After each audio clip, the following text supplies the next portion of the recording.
नमस्ते, यहाँहरूलाई मेरो नेपाली किचनमा स्वागत छ। आज म यहाँहरूमाझ च्याउको पकौडाको रेसिपी लिएर आएकी छु। सजिलैसँग छिट्टो मिठो बनाउन सकिने यो च्याउको पकौडाको स्वाद पनि एकदमै मिठो हुन्छ। आउनुहोस् बनाउनतिर लागौं है त। च्याउको पकौडा बनाउनका लागि सबैभन्दा सुरुमा मैले यहाँ यस्तो खालके पाते च्याउलाई लिएकी छु।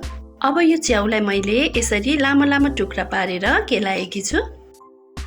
अब सबै च्याउलाई केलाइसकेपछि यसलाई राम्रोसँग पखाल्नु पर्छ। 2-4 पटक राम्रोसँग पखालिसकेपछि अब यसलाई निचोरेर अर्को ठाउँमा राख्ने।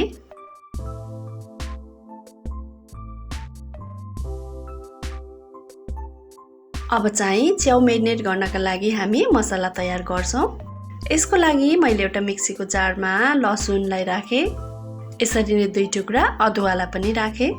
अब कतिको पिरो खाने हो स्वादअनुसार खोर्सानीलाई पनि राख्ने र 1 चम्चा नुनलाई पनि राखौं र कलरको लागि थोरै मात्रामा कश्मिरी खोर्सानीको धुलोलाई पनि मैले यहाँ राखेकी छु। अब यसमा अलिकति पानीलाई राखेर हामी यसको पेस्ट तयार गर्छौं। मसला चाहिँ पिसेर तयार भइसकेको छ। अब चाहिँ अघि हामीले पखालेर राखेको च्याउमा यो मसलालाई राख्ने। यसरी नै ठुलो चम्चाको 4 चम्चा बेसनलाई पनि राख्ने र 4 चम्चा जति कर्नफ्लोर अथवा कर्न स्टार्चलाई पनि यसमा राख्ने र कर्नफ्लोर छैन भने चाहिँ यसको ठाउँमा हजुरहरूले मैदालाई पनि राख्न सक्नुहुनेछ। थोरै मात्रामा चाहिँ पिसेको मरिचलाई पनि मैले यहाँ राखेकी छु। अब चाहिँ एउटा कागतीको रसलाई पनि यसमा निचोर्नु पर्छ। अब चाहिँ सबै कुरालाई राम्रोसँग मिक्स गर्ने।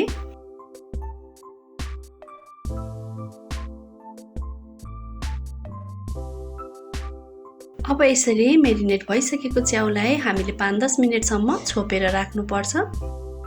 एकैछिन छोपेर राखिसकेपछि अब यो च्याउलाई म खोलेर हेर्दै छु। अब चाहिँ यसमा मैले थोरै मात्रामा सुजीको पिठोलाई पनि राखेकी छु।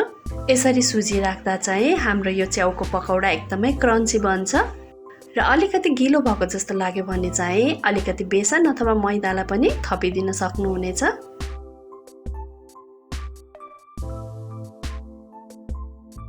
र अब यतिको भएपछि चाहिँ हाम्रो पकौडा बनाउनका लागि यो च्याउ तयार भइसकेको छ।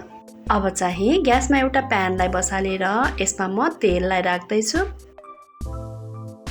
र तेल राम्रोसँग तातिसकेपछि अब हामीले च्याउलाई एउटा एउटा गर्दै यसमा राख्दै जानुपर्छ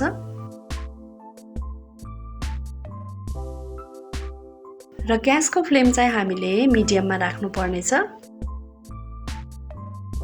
यतिकै अब केही बेरसम्म हामीले च्याउलाई फ्राई हुन दिनुपर्छ।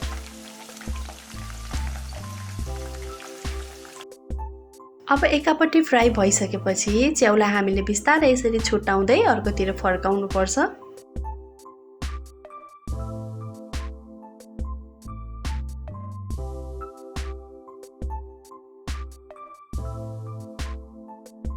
यसरी नै पल्टाइ पल्टाइ हामीले च्याउलाई सबैतिरबाट फ्राई हुने गरी पकाउने। अब चाहिँ एकदमै राम्रोसँग क्रन्ची भएर यो च्याउ फ्राई भइसकेको छ। अब यसलाई हामी तेलबाट बाहिर निकाल्छौं।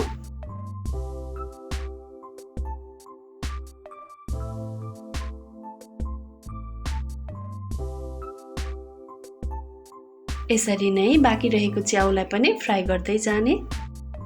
अब यसरी हाम्रो तयार भएको क्रन्ची फ्राई च्याउको स्वाद चाहिँ मासुको स्वादलाई पनि बिर्साउने खालको हुन्छ।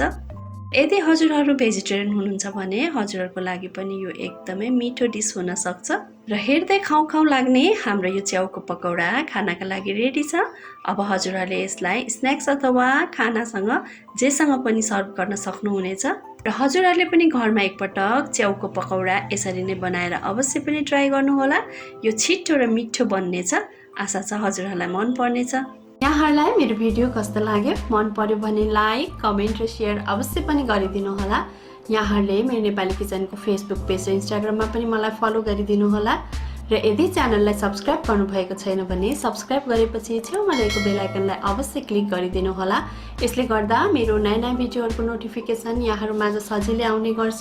हवस् त, यहाँहरूको दिन सुखमय बितोस्। धन्यवाद।